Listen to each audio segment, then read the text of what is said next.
Hello, everyone. Tonight, we drift into a world of ice and endless horizon, where the sky meets frozen seas in a line so sharp it cuts through all certainty. You step aboard the year 1915, and the moment you do, everything changes. The air grows colder, thinner, crystalline in a way that makes each breath visible. You can almost hear the creak of wooden timbers straining against pack ice, the soft whisper of snow settling on canvas, and the distant crack of glaciers calving into dark water. And now, as the ship falls into stillness, you follow it toward a long, quiet journey through ice and time, slowly and peacefully, with no worry disturbing your mind. So before you settle in, like the video and subscribe to the channel, but only if you truly enjoy my content. And if you're settling in now with a cup of something warm, tell me where you are and your local time in the comments. I love knowing where you're watching from. Now, turn off the lights and sink into this story without needing to prepare. The ice is already doing that for you. You stand on the deck of the Endurance, your boots planted firmly on wood that has begun to groan beneath the pressure of encroaching ice. The ship no longer moves forward. It hasn't for days, maybe weeks. Time feels different here, stretched thin across the white expanse surrounding you. The Antarctic sun hangs low on the horizon, casting long shadows that never quite disappear, even at what you assume is night. The air tastes metallic and clean, so cold it stings the inside of your nostrils with each breath. You pull your woolen scarf higher, tucking it beneath your chin, but the cold finds its way through every seam, every gap in your clothing. It is not the brutal, violent cold of a storm. It is patient, persistent, the kind that settles into your bones and reminds you constantly of its presence. Around you, pack ice stretches in all directions. What was open water has transformed into a frozen plain, buckled and ridged where massive sheets collided and thrust upward. Some ridges tower higher than a man, their surfaces glittering in the pale light.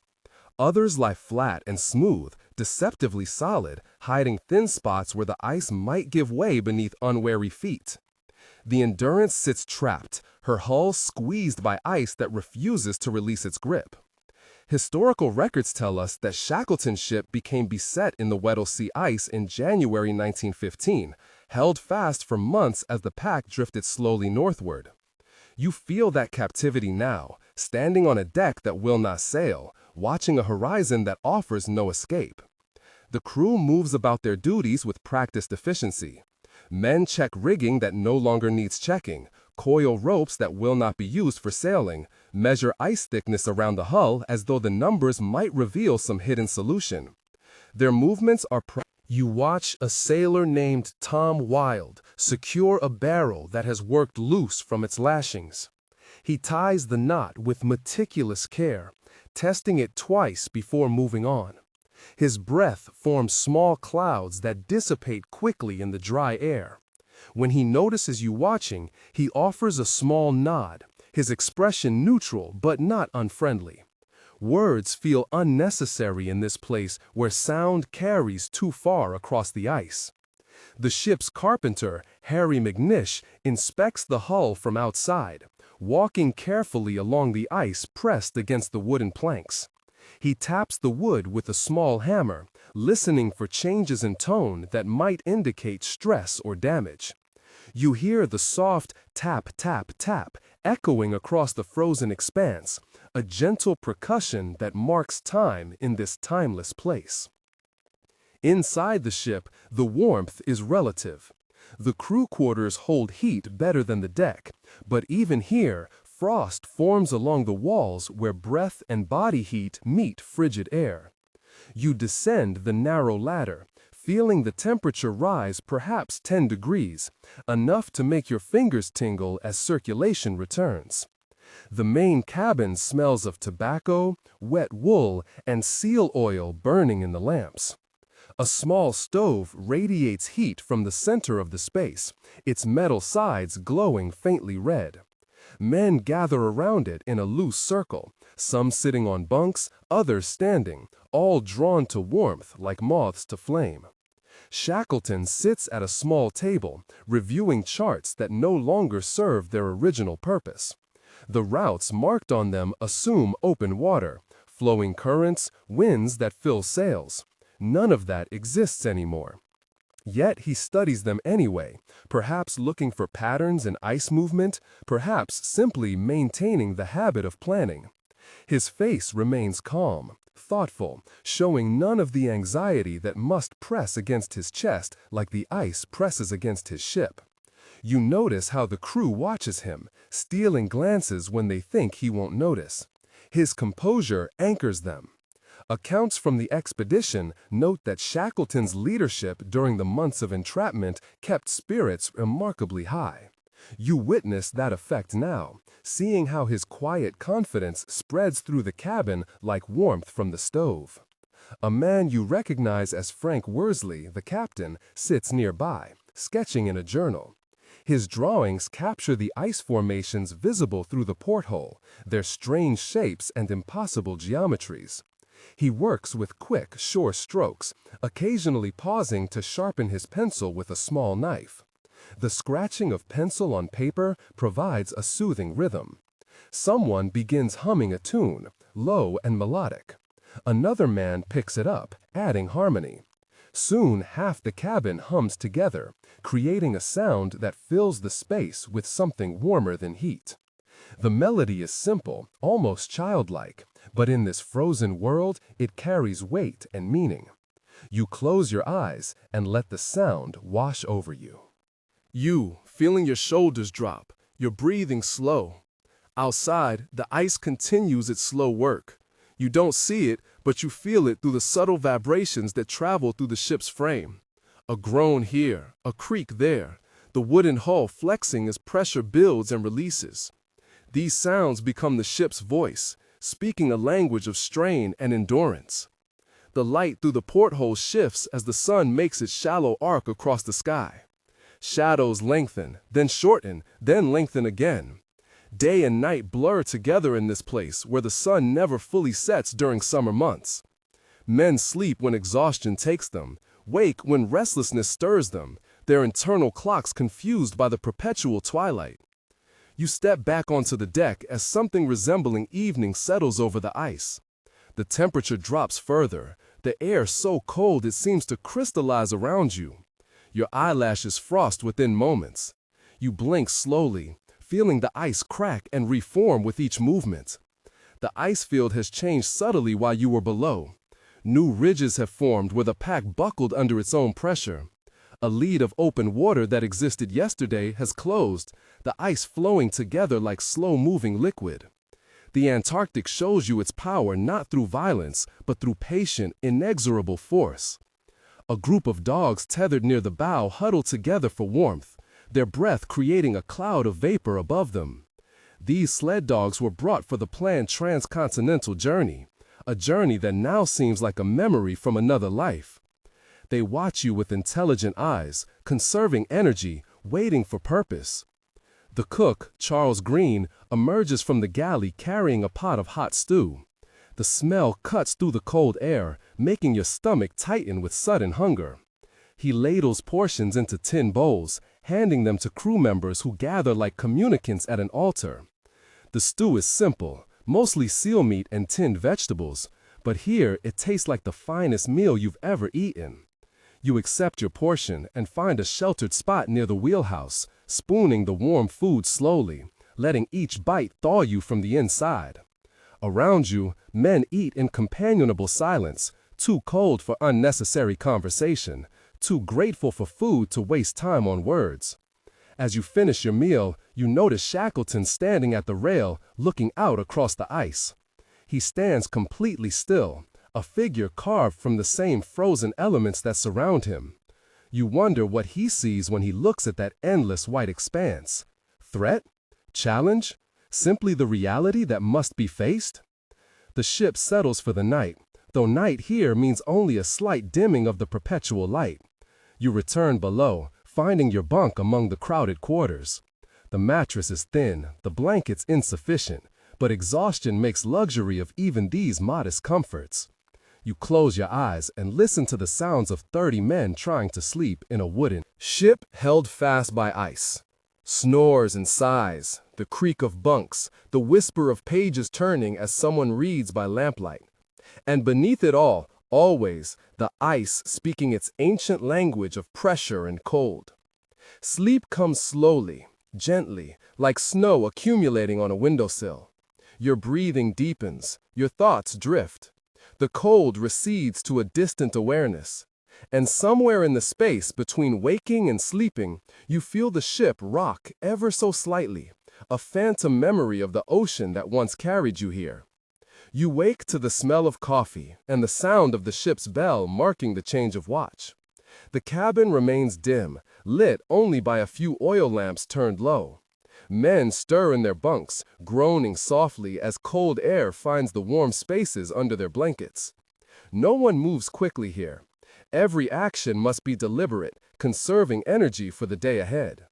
You pull on layers of clothing, each one slightly damp from yesterday's wear. The wool itches against your skin, but you're grateful for its warmth. Your fingers fumble with buttons and laces, still stiff from sleep and cold.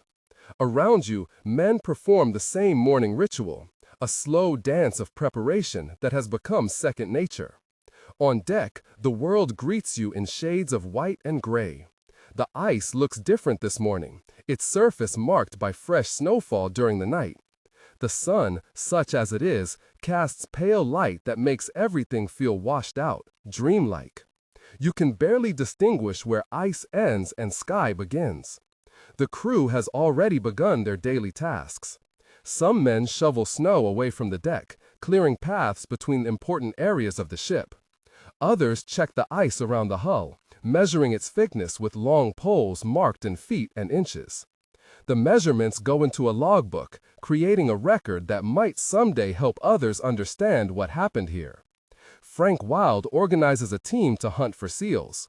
The animals provide essential food and fuel, their meat feeding the crew and dogs, their blubber burning in lamps and stoves.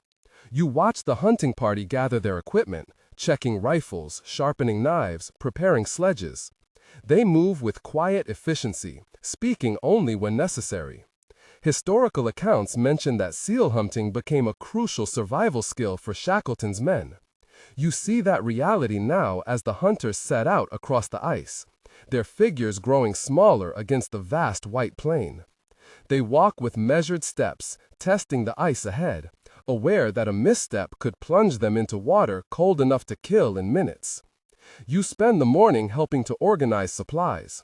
Below deck, the storage areas hold crates and barrels, each carefully inventoried. You count tins of condensed milk, bags of flour, boxes of matches. The numbers go into a ledger maintained by the expedition's storekeeper.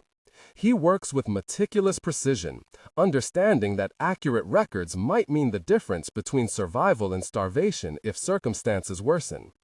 A curious detail from expedition journals surfaces in your thoughts. The men kept themselves occupied with elaborate routines, creating structure in a place without natural structure. You see evidence of this everywhere. The deck is swept at precise times. Meals are served on schedule. Officers maintain their watches even though the ship goes nowhere. These rituals provide comfort, a framework of normalcy imposed on abnormal circumstances. Midday brings a slight warming, the temperature perhaps rising to 5 degrees above zero. You peel off one layer, relishing the relative warmth. Some men venture farther from the ship, setting up scientific instruments on the ice. The expedition scientists continue their work, measuring temperatures, observing wildlife, collecting ice samples. Their dedication to research persists despite everything. You join a group building a snow cairn some distance from the ship. The cairn will serve as a navigation marker, a reference point visible from the deck. Men work together, packing snow into blocks, stacking them in a pyramid shape. The work warms you, makes your muscles burn pleasantly. Someone starts singing a sea shanty, and others join in, their voices carrying across the ice. The hunting party returns in late afternoon, dragging 2 seals on sledges. The animals are already frozen, their bodies rigid. The crew receives them with quiet satisfaction, knowing they represent food and fuel for weeks ahead. The butchering happens quickly, efficiently, men working with practiced movements to separate meat from blubber to preserve every usable part. You watch as the meat is portioned out. Some goes to the dogs, who devour it eagerly. Some is set aside for immediate cooking. The rest is stored in snow lockers where the cold keeps it perfectly preserved. Nothing is wasted. Even the smallest scraps are saved for soup stock or dog food. Evening brings another meal, this one featuring fresh seal steaks. The cook has prepared them simply, searing them quickly on the hot stove. The meat is rich, almost oily, with a strong flavor that takes getting used to. But it provides calories and warmth, and that makes it delicious in its own way. After dinner, men gather in the main cabin for what has become their nightly entertainment. Someone produces a worn deck of cards. A game begins, quiet and companionable. Others read, sew torn clothing, or simply sit and talk. The conversation flows lazily, covering familiar topics, homes left behind, families waiting, plans for the future. Shackleton moves among them, stopping to chat with individuals, asking about their health, their spirits, their needs. You notice how he remembers small details about each man, inquiring after a sister's wedding or a father's health. This attention to personal connection, recorded in multiple crew accounts, helps maintain morale through the long months of confinement. The ship's photographer, Frank Hurley, sets up his camera in one corner. He asks men to pose for a group photograph, arranging them carefully in the limited space. The magnesium flash creates a brilliant burst of light, leaving purple after-images floating in your vision. Hurley's photographs will become some of the most iconic images of polar exploration, though none of you know that yet. As the evening wears on, someone suggests music. A banjo appears, its strings slightly out of tune from the cold. The player strums experimentally, adjusting tuning pegs, then launches into a lively jig. Feet tap in rhythm, hands clap. For a few minutes, the cabin fills with warmth and energy that has nothing to do with the stove. You step outside during this celebration, needing a moment of quiet. The ice field lies still and magnificent under the perpetual twilight. Pressure ridges cast long shadows. The horizon glows with subtle colors, pale pinks and blues that seem to emanate from the ice itself. The beauty takes your breath away, literally, the cold air searing your lungs. A curious phenomenon catches your attention. The ice near the ship emits soft sounds, tiny cracks and pings, as temperature changes cause expansion and contraction. It sounds almost musical, a natural symphony played at frequencies just audible to human ears. You stand listening, feeling your heartbeat slow to match the patient rhythm of the frozen world. When you return below, the music has ended. Men prepare for sleep, moving through their evening routines with the same deliberate care they bring to everything. You climb into your bunk, pull the thin blankets close, and listen to the ship settling around you. Sleep comes easier tonight, your body adjusting to this strange existence. Your dreams, when they come, are filled with ice and light, with the faces of your crewmates, with the subtle beauty of a world reduced to its essential elements. And somewhere in those dreams, you feel not fear, but a strange kind of peace, an acceptance of circumstance that makes the cold less sharp, the confinement less pressing. You wake to a sound unlike anything you've heard before. It starts as a low rumble, felt more than heard, vibrating through the ship's frame. Then comes a crack, sharp and explosive, followed by a groaning that seems to come from the ice itself. Men tumble from their bunks, instantly alert despite the hour. On deck, the scene has transformed. The flat ice that surrounded the ship yesterday has fractured into massive blocks, some tilted at crazy angles, others thrust upward in jagged walls. The pack is moving, driven by currents and winds invisible to human eyes, and the endurance is caught in its grip. The pressure is immense. You can see the hull planking flex inward where ice presses against it. The ship groans in response, timbers creaking under strain they were never designed to bear. Men stand frozen, watching, understanding that they are witnessing something both beautiful and terrible. Shackleton appears, fully dressed despite the early hour. He surveys the situation calmly, issuing quiet orders. Men scramble to their positions, though there is little they can actually do. The ship is at the mercy of forces far beyond human control. All they can do is watch, document, and prepare for whatever comes next. According to expedition logs, the pressure events became increasingly severe as winter progressed. The ice didn't simply hold the ship, it actively worked to crush it, squeezing with millions of tons of force. You witness this process now, seeing how the hull struggles against impossible odds. The assault continues for hours. Sometimes the pressure eases, allowing men to catch their breaths. Then it resumes with renewed force, making the ship scream and shudder. McNish and his carpenters work frantically below, shoring up bulkheads, reinforcing weak points, doing anything possible to help the ship survive. You join a team moving supplies onto the ice, preparing for the possibility that the ship might not survive. Men carry crates and barrels across the treacherous surface, establishing supply dumps at safe distances. The work is exhausting, each trip across broken ice sapping strength, but no one complains. Everyone understands the necessity. By midday, the pressure eases slightly.